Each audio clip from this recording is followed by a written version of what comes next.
Hello, today we've come to Beningbrough Hall. Yes, Beningbrough is just outside York and it's a lovely sunny day.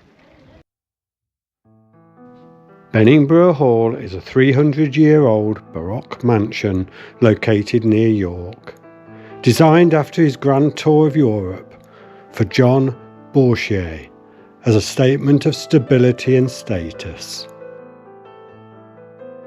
Overlooking the River Ouse, it maintains its Baroque interiors and beautiful cantilevered staircase.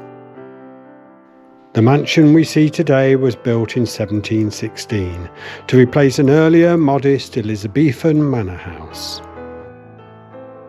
By the mid-19th century, the house was neglected and it was at risk of demolition until, in 1916, a wealthy heiress, Enid Scudamore Stanhope, Countess of Chesterfield, bought it and immediately began working on its restoration, filling it with furnishings and paintings.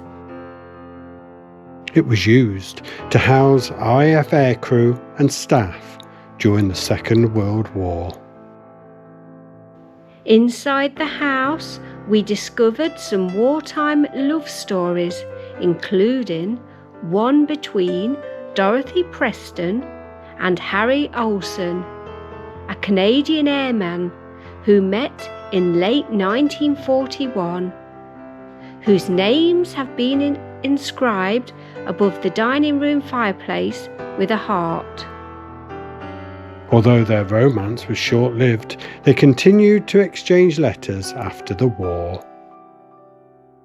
When Lady Chesterfield died in 1957, the estate was bought by the National Trust after it had been accepted by the government in lieu of death duties at a price of $29,250.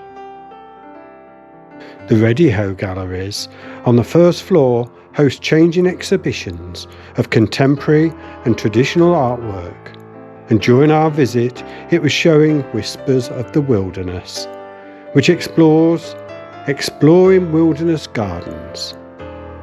This marks the fact that the wilderness garden at the Hall is currently being restored. There is also a large restaurant and garden shop, and beautiful gardens to explore, which make Beningbrough a great day out.